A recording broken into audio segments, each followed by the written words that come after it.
Et bonjour à tous chers mortels, c'est Dragmar et ça fait longtemps que j'ai pas fait ça, donc j'en profite un petit peu de vous remontrer un petit peu les achats que j'ai fait. Il y en a un petit peu, voilà, un chouïa, donc on va montrer ça.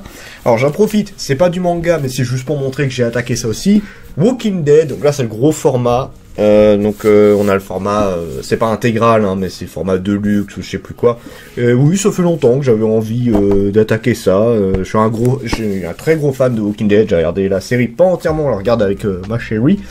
Et je regardais un peu tous les spin-offs, tout ça, et je me suis dit, bon, autant attaquer le comics. Voilà, je l'ai attaqué là pour en janvier. Je me suis dit, je vais essayer d'en faire un par mois. Donc voilà, bon.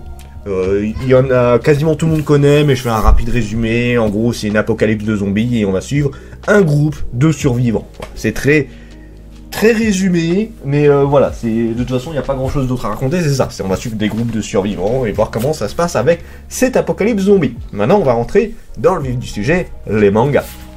Alors, là, vous avez un peu dans l'ordre de quel je veux lire en priorité. Donc, de mon préféré à celui que je suis le moins tenté de lire.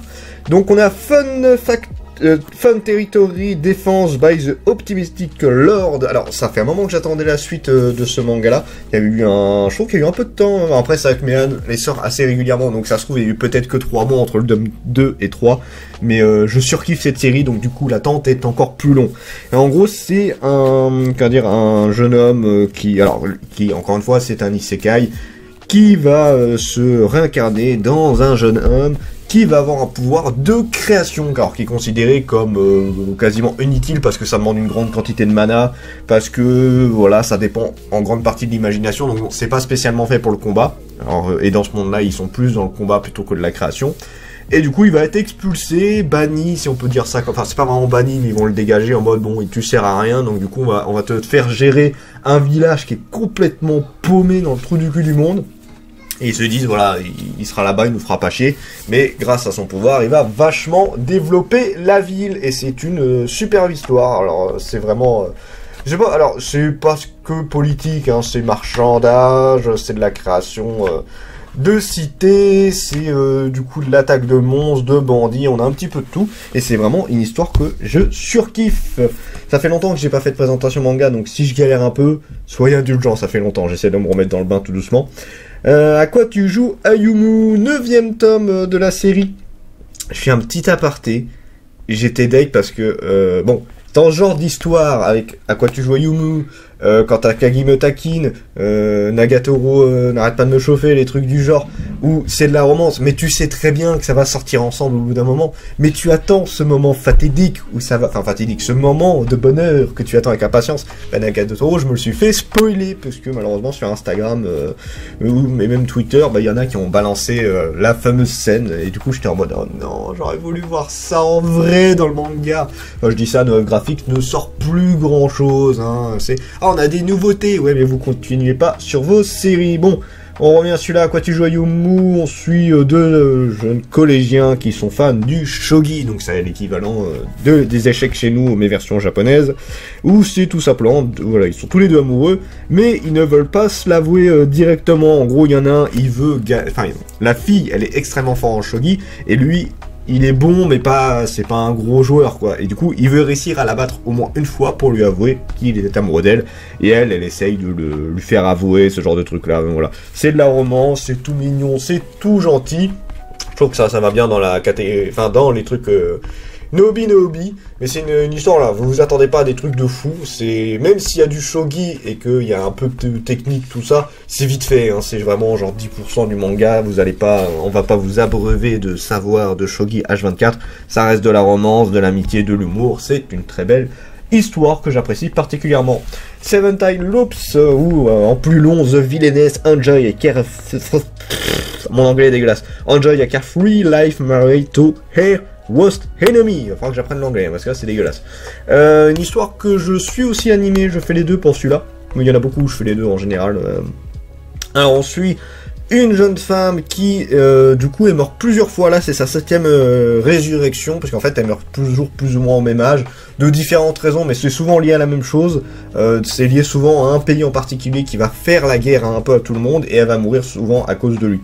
Du coup, voilà, là, elle a fait plein de choses. Il y a une de Sylvie, elle était soldat, il y en a une, elle était apothicaire, il y en a une, elle était marchande. Elle a fait plein de métiers différents. Et la 7ème vie, elle s'est dit, je vais glander, parce que elle en a marre en fait. Et du coup, elle va être en mode prélassée et elle va carrément aller, par la force des choses, aller dans le fameux pays. Avec le prince en plus qui l'a buté la dernière fois quand elle était soldat, elle va devenir sa femme et du coup elle va essayer d'en profiter pour empêcher que la guerre arrive.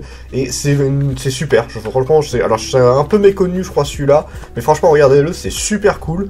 Et il y a aussi l'animé si vous voulez que je conseille tout autant. Et moi je trouve les deux, je les trouve très bien.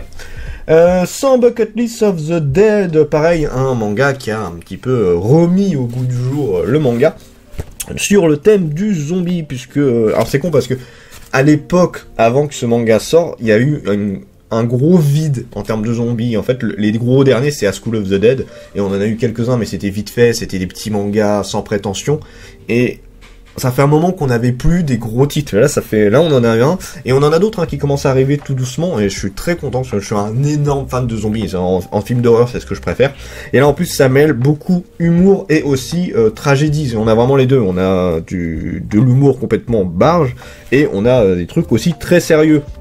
Donc là, c'est une apocalypse zombie. On va suivre un groupe de 4 personnes. Je sais qu'ils vont être un peu plus nombreux plus tard, mais en gros, on suit un mec qui était salariman dans une entreprise japonaise un peu beaucoup esclavagée. Hein. C'est vraiment, vous savez, le cliché qu'on a des entreprises japonaises où ils usent leurs employés à la mort. C'est genre à faire quasiment travailler H24 quoi. Alors apparemment c'est pas qu'un cliché, hein, mais bon voilà, là en tout cas ils l'ont mis à fond. Il va rencontrer il va retrouver son meilleur ami qui va l'accompagner, qui est complètement déconneur, une autre fille qui elle est du genre, voilà, il faut faire ça pour survivre, il faut faire ceci pour que ça aille bien, etc. Et Béatrix, qui est une Allemande, qui est complètement fan du Japon, et qui malheureusement au moment où elle réalise son rêve d'aller au Japon, c'est l'apocalypse zombie. Donc voilà, c'est un groupe complètement loufoque de ces personnages-là que je trouve super bon. C'est vraiment excellent. Alors bien sûr, il faut aimer le style zombie, mais en vrai, les personnages sont super attachants, c'est très drôle, et il se passe beaucoup de choses. Allez-y, c'est une vraie merveille. Et encore une fois, si vous voulez, il y a l'animé qui est tout aussi bien. Alors, The Warrior... Princess and the Barbaric King. Alors ça je vous avoue que c'est la couverture qui m'a vraiment fait flasher, même l'arrière, j'adore la tenue du mec. J'en avais pas entendu parler, je suis tombé dessus vraiment en regardant les nouveautés là, on est allé acheter ça hier, donc là je filme samedi mais c'est le vendredi qu'on est allé acheter ça à Bulle de Jeu. Et du coup voilà, c'est une super bonne, une super bonne série, j'ai pas encore lu, mais du peu que j'ai feuilleté et le résumé ça me donne vachement envie. Alors je vous lis le résumé. Seraphina la vertueuse et Veor le barbare, deux êtres que tout oppose, voués à vivre ensemble dans un monde de magie et de danger. Seraphina de Ravilan, j'adore le nom de Seraphina de Ravilan, ça rime un peu. La plus valeureuse des chevalières d'Occident, première épée du royaume d'Ildoren, commandante chargée d'envahir les fertiles régions barbares de l'Est, est malheureusement vaincue et faite prisonnier par Veor, le chef ennemi enchaîné dans une froide géole. Elle se prépare à endurer les pires tortures et humiliations, mais à sa grande stupeur, le chef des barbares ne peut rien d'autre que la prendre pour épouse. Une cohabitation inattendue dans un univers hostile de fantasy débute alors, et ça a l'air vraiment trop cool. J'ai vraiment, voilà, j'ai juste feuilleté, je vais le lire assez vite je pense, mais ça a l'air vraiment trop bien. L'extraordinaire apothicaire, alors là j'avais commencé l'animé, j'ai mis en pause, c'est pas que j'ai pas aimé, en fait le manga a un rythme assez lent, du coup c'est vrai que il faut vraiment s'accrocher, c'est une bonne histoire, j'aime beaucoup ce qui se passe dedans, mais voilà, c'est pas le truc le plus foufou que j'ai vu, donc vous attendez pas à un truc de grand malade. Là en gros on une jeune fille qui a été invoquée dans un autre monde, et elle va devenir apothicaire, elle va devenir soigneuse, voilà, conseillère, elle va faire plein de choses, et voilà, c'est une aventure assez classique en soi, c'est mignon tout plein, il n'y a rien d'exceptionnel, c'est de la romance, un peu de magie, et voilà, après pas mal d'études sur les plantes, tout ce genre de choses, bah, ça reste sympa, hein, mais voilà, c'est pas le manga que je l'aime bien le lire, mais voilà, c'est pas ma grosse priorité. Alors, Isekai Munchkin. Attends, c'est vraiment... Munchkin. Ah, ça me fait penser au jeu Munchkin. Alors, à savoir que j'ai pas encore lu le premier tome. J'ai acheté les deux. J'avais hésité à acheter le premier tome. Et du coup, là, j'ai pris les deux. Alors, Yukito Kirihara, lycéen passionné par les jeux vidéo, menait jusqu'ici une vie tout ce qu'il y a de plus paisible. C'était sans compter sur l'attaque d'un monstre terrifiant qui met brutalement fin à ses jours. À son réveil, il n'a qu'une chose en tête, retrouver sa petite sœur Sana. Grâce à un pacte avec une somptueuse déesse, Yukito se réincarne à Everworld, un monde fantastique rempli d'épées et de magie, mais pour survivre dans cet environnement hostile, il devra surmonter ses propres limites pour éviter le game over. Découvrez ce manga d'heroic fantasy imprégné de survivalisme où la conquête des donjons se fait avec les règles en main. Alors ça, je sais pas ce qu'ils veulent dire avec les règles en main. Ah oui, d'accord, non, si, il a... Enfin, je suppose que il a un sort de manuel des règles, je sais pas, on verra bien. J'ai pas vu encore, j'étais intrigué par le premier tome, j'ai vu le deuxième tome, j'ai fait, allez, on donne sa chance, on verra bien. Archidémon Dilemma, comment aimer son épouse elfe, 7 et 8, alors avec les sortes 2 par 2, je sais même pas combien de tomes il y a pour cette série-là, à savoir que là aussi, il y a l'animé qui va sortir prochainement, et je vais le regarder sans hésitation. Alors, on suit c'est un sorcier, en gros, qui va acheter une elfe, et qui va tomber amoureux d'elle, et du coup, ça va être une romance entre les deux, avec beaucoup de gros bordel, puisqu'il y en a il fait partie des sorciers les plus puissants, il va même avoir le grade de archidémon, mais du coup, voilà, beaucoup n'apprécient pas le fait qu'il soit monté en grade, l'elfe en question, elle est recherchée, donc voilà, c'est un sacré bordel, mais c'est une histoire qui est quand même très sympa, je vous le conseille également, de toute façon, voilà, moi j'aime beaucoup tout ce qui est fantasy, et là, on est en plein dedans, c'est de la magie, des dragons, des démons, tout ce que vous voulez pour vous en mettre plein la gueule. By the Grace of the God. Alors c'est pareil, il y a l'animé. J'ai une préférence quand même pour l'animé parce que le manga est assez mou, sans vouloir être méchant. C'est un manga qui est vraiment pépère, la belle vie de tous les jours, si on peut dire ça comme ça. Et c'est pas mauvais. Au contraire, j'aime beaucoup la série. Mais voilà, c'est encore une fois, ne vous attendez pas à des trucs de fou. Ça reste vraiment très léger. Donc c'est encore un isekai où on suit un jeune homme qui va se réincarner dans un autre monde où en gros il a eu une vie vraiment pas ouf, et les divinités vont lui donner une vie plus pépère, donc ils vont lui donner, alors pas des trucs totalement abusés, ils vont lui donner des affinités dans beaucoup de trucs, mais à un niveau très bas. Genre en fait normalement on est censé avoir une affinité genre avec l'eau, la terre, le feu, le vent, le truc du genre, mais en général on les a pas tous à la fois. Lui il les a tous mais à bas niveau, et du coup avec ça va lui donner énormément de possibilités, et il va notamment être un dresseur de slime, même si les slimes sont considérés comme des créatures extrêmement faibles, c'est souvent le monstre de base, là-dedans elles sont aussi très faibles, mais en fait elles ont chaque slime a des capacités, il y en a c'est bouffer les cadavres, il y en a c'est soigner, il y en a ils se servent, c'est des slimes de métal, des trucs genre, voilà, il y en a plein de différents, ils peuvent même fusionner entre eux, donc voilà, ça fait une super main d'œuvre, et du coup c'est super pratique, donc voilà, c'est la petite vie tranquille d'un mec qui se réincarne et profite à fond d'une vie de fantasy. Comme on aimerait tous avoir ça d'ailleurs. Alors, on est bientôt à la fin.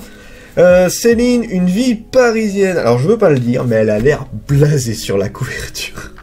La couverture est belle, en vrai. Komiku, tiens. Alors, c'est souvent Komiku qui fait des œuvres un peu dans ce style-là, je trouve. Série en 3 tomes, alors on va voir ce que ça va donner.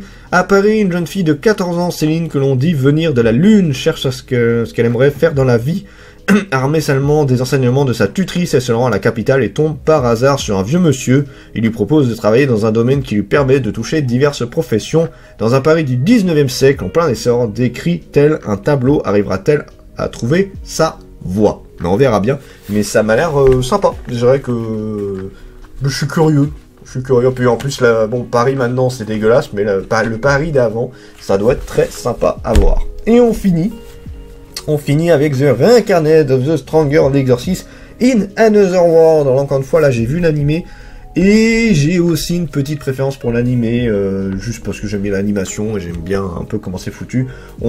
Alors, c'est un peu particulier, là c'est encore une réincarnation, donc il s'écaille, mais le mec de base était très fort, en fait il était dans un monde un peu au style les carnets de l'apothicaire, vous savez, avec les shoguns, tout ça, et lui c'était un exorciste, il utilisait des invocations, il avait plein de familiers, tout ça, il était extrêmement puissant. Sauf que malheureusement à un moment il va crever et il va se réincarner dans un autre monde qui est lié à la magie, donc pas du tout la même chose que lui, puisque lui c'est des talismans, c'est l'esprit spirituel, c'est la force spirituelle, ce genre de truc là, donc rien à voir avec la magie en soi.